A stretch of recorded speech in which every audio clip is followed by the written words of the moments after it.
The abandoned hospital. The hospital stood at the edge of the city, a crumbling monument to forgotten years. Its windows were shattered, glass teeth glinting in the pale moonlight. The gates, once proud and heavy, sagged on their rusted hinges, creaking when the wind whispered through. For decades, the building had remained untouched, avoided, and cursed in whispers. Some said the patients never left. Others swore that doctors still walked the halls, long after their deaths.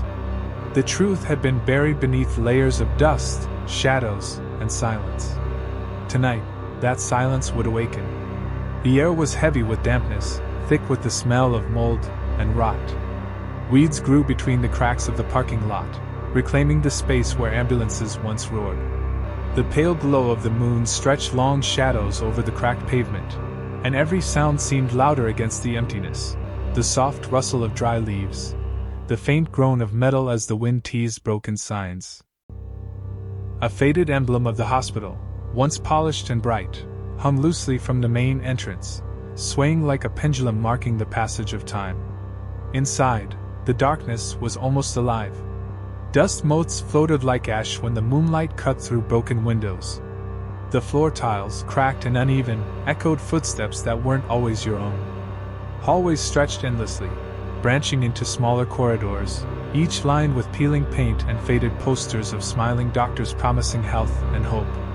The smell deepened the further inside you went, a mixture of rusted iron, mildew, and something faintly metallic, something that suggested blood left too long in the air.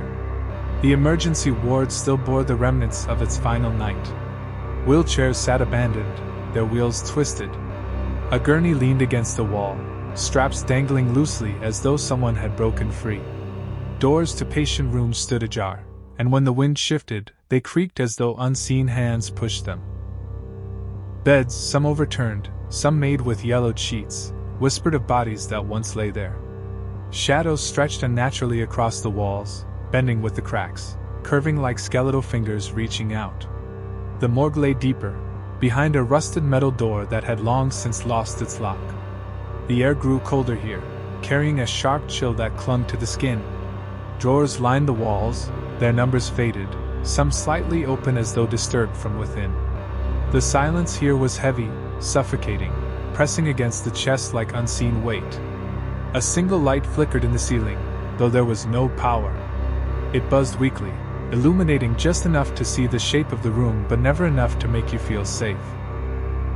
Upstairs, the operating theaters were vast and echoing. Tables lay in the center, their metal stained and rusted. Overhead lamps dangled from frayed wires, swaying gently as though stirred by breath. Instruments lay scattered, scalpels, clamps, bone saws, dulled with rust, but each carrying the memory of screams. The walls bore scratches, not random, but desperate. Fingers had dug into plaster, leaving behind trails of broken nails and bloody resistance. When you walked past, it felt as if those scratches shifted slightly, pointing toward you, warning or beckoning. The long halls stretched like veins of the building, and with each step, the hospital seemed to breathe. A low hum filled the air, almost like the murmur of voices too faint to understand. Sometimes it was laughter, high-pitched and fleeting.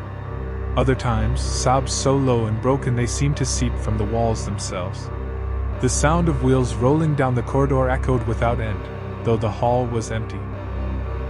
Occasionally, the faint metallic clang of something dropped reverberated through the building, but no object ever appeared. The children's ward was perhaps the most unsettling. Brightly colored murals peeled from the walls, cartoon animals distorted by time. Small beds lined the rooms, each with thin, moth-eaten blankets still tucked as though waiting for patients to return. Toys lay scattered on the floor, a headless doll, a broken wooden block, a ball that occasionally shifted as if nudged. A mobile hung from the ceiling in one room, the strings tangled and torn, yet it swayed gently as though stirred by unseen hands. The faintest sound of giggling drifted through the empty air, vanishing the moment you tried to listen closer. In the intensive care unit, machines long dead seemed to flicker to life. Monitors glowed faintly, displaying static lines before cutting to black. Ventilators wheezed, as if mimicking breath. The shadows here were thicker, clinging to corners, stretching across the beds. The curtains between rooms fluttered, though the air was still. Footsteps echoed in the ward, but when you turned, the hall was empty. Still, the sense of being watched never faded, eyes pressing from every angle. Time warped within the hospital. Corridors seemed longer than before. Stairs twisted strangely, leading back to where you started. Rooms changed, beds that were once empty now seemed occupied, shapes under sheets rising slightly as though breathing. The whispers grew louder, overlapping, filling the silence with a chorus of voices. Some pleaded. Some screamed. Some simply repeated your name, over and over. The third floor was the darkest. Doors lined the hall, each numbered, but the numbers shifted if you looked away. Inside some rooms, shadows stood motionless in corners, taller than human, hunched and wrong. In one room, the window showed not the night sky but an endless black void. In another, the walls bled slowly, thick dark streaks that dripped into the floor before vanishing without a trace. The chapel was the heart of the hospital, a place where faith had once battled despair. Now pews lay overturned, candles melted into twisted forms. The cross at the altar hung upside down, though no one had touched it. The stained glass windows were shattered, but the light that seeped through was not moonlight. It was red, glowing faintly like embers from a dying fire. The organ wheezed once, a single note, though no fingers pressed its keys. The air in the chapel was thick, suffocating, heavy with grief. Deeper still, in the basement, lay the old records room. Folders spilled across the floor, patient files half-eaten by mold. Photos of faces stared from the papers, blackened eyes scratched out, mouths cut away. Names were written, then crossed through with thick red strokes. At the far end of the room stood a wall with messages carved deep into the concrete. Some were pleas for help. Others were curses. The deepest marks formed words that chilled the air. No one leaves. The longer you wandered, the more the hospital shifted. Stairs vanished behind you. Doors led into rooms that hadn't existed before. The outside world faded. No moonlight pierced the windows anymore. Only the glow of flickering lights and endless shadows remained. The whispers had become voices now, rising in volume, screaming, laughing, crying, filling the air until it was unbearable. The building trembled with life, or something worse. By the final hour, the hospital consumed you. The hallways closed in, the walls breathing, the shadows crawling across the floor. Every sound was louder, closer, footsteps chasing, wheels rolling behind, whispers now in your ear. The more drawers slammed, one by one. The operating lamps swung violently. The children's laughter turned into shrieks. The chapel bells tolled though no bell had hung there for decades. And then silence. Heavy, suffocating, complete. The hospital stood still again, as it had for years. Empty, abandoned, rotting. But inside, in its halls, in its rooms, something had been claimed. Something had been taken. And the hospital, patient and eternal, waited once more for the next footsteps to echo through its endless, haunted corridors. The hospital had stood silent for decades, its halls swallowing time itself.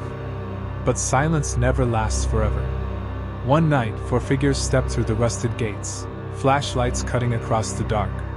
They came not as patients, not as doctors, but as seekers of thrill and proof. Their names would soon be forgotten by the living, but the hospital would remember them. The first was Marcus, the leader, his camera already recording, documenting every crack, every shattered window. He wanted proof of the legends, evidence to show the world. Behind him walked Claire, her eyes sharp, skeptical yet uneasy. She carried a backpack of supplies, though no bag could prepare her for what lingered inside those walls. James, restless and eager, trailed them, joking to mask his fear, his voice echoing too loudly in the night. Last was Anna, quiet and hesitant, glancing back often as though the gates might close behind them. They stepped into the lobby, the air colder than outside, heavy with dust and mold. Their lights swept across broken furniture and scattered papers. A wheelchair stood in the corner, its wheels crooked, as though waiting. Marcus spoke with excitement, his voice bouncing off the walls, but the others felt it immediately, the weight of the place pressing on their chests. As they moved deeper, the building seemed to guide them. Corridors stretched unnaturally long, doors that should have been locked swung open as if inviting them. In the children's ward, Claire's light caught a toy rolling slowly across the floor, though no breeze stirred. The mural animals on the walls stared back at her, their painted eyes cracked and peeling, yet alive in the dim light. A faint giggle echoed, high and distant, freezing her in place. Meanwhile, James wandered toward the morgue. The air thickened with each step, colder, sharper. The drawers lined the walls, some slightly open, shadows spilling from within. He brushed past one and froze. The metal was warm, not cold. From behind him came the faint rattle of wheels. He turned, but the corridor was empty. His flashlight flickered, and for a heartbeat, he saw a pale hand sliding the drawer shut. Marcus had reached the operating theater. His camera caught everything: the rusted table in the center, straps dangling, surgical lamps swaying though the air was still. On the walls, scratches dug deep, spelling words half buried in decay. He leaned closer, his lens capturing the carved phrase, "We never left." Behind him, his camera picked up movement. A figure in a surgeon's coat, faceless, watching. But when Marcus turned, the room was empty. Anna stayed close to the entrance, her heart pounding. She whispered that they shouldn't be here, that something was wrong. The hospital seemed to breathe, the walls pulsing faintly, the shadows thickening in the corners. When she looked back toward the main doors, her blood froze. The gates outside had closed. The faint clang of metal echoed, sealing them in. The group reunited in the ICU, their nerves frayed. Machines long dead flickered to life, screens glowing faint green, flatlines screaming into the silence. Curtains between beds shifted though no one touched them. And then, on one bed, a sheet rose slowly, the shape of a body forming beneath. Marcus steadied his camera, breath shaking, as the sheet collapsed suddenly, empty. Panic grew. They decided to leave, but the hospital twisted against them. Corridors looped back to where they had begun. Stairs led upward but returned downward.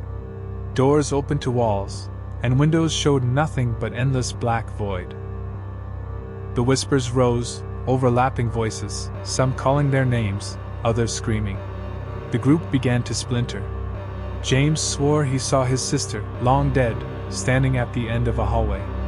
He ran toward her, his footsteps echoing until they were gone. His flashlight clattered to the floor, but James never returned. Claire and Anna clung to each other, their lights trembling as they passed through the chapel. The cross hung upside down above the altar, candles melted into twisted shapes. The organ wheezed a low note, vibrating through the floor. The stained glass windows glowed faintly red, not from the moon, but from something burning beyond. They hurried out, the sound of footsteps following behind, though Marcus swore no one was there. In the records room, they found the truth. Files scattered across the floor told of patients abandoned during a great outbreak. Doctors had locked the doors and left them to die. Some were experimented on, others forgotten in their beds. Faces and photographs were scratched out, names erased, but their suffering remained. On the far wall, carved deep into the stone, were words none could ignore. "We are still here." The lights died all at once. Darkness swallowed them whole. Only Marcus's camera still glowed, its red recording light blinking. In the silence, a sound grew, the shuffle of feet, hundreds of them, moving in every direction. The air grew heavy, thick with breath, as shadows peeled from the walls, rising, forming. Patients with hollow eyes, doctors faceless and tall, children with twisted smiles. The explorers stood frozen as the dead gathered around them. Anna screamed, and the lights returned just long enough for Marcus to capture their fate. Figures closed in, hands reaching, shadows wrapping, dragging. The camera fell, its lens cracked, yet it kept recording. The last image it caught was the hallway, now empty again. Silent. By dawn, the hospital stood as it always had, still, decayed, lifeless. But on the floor of the ICU, Marcus's camera blinked faintly, still recording, still waiting. If anyone were to press play, they would hear the whispers, layered and endless, repeating one phrase over and over. "No one leaves." If you are new to this channel, don't forget to like and subscribe. Thank you for listening.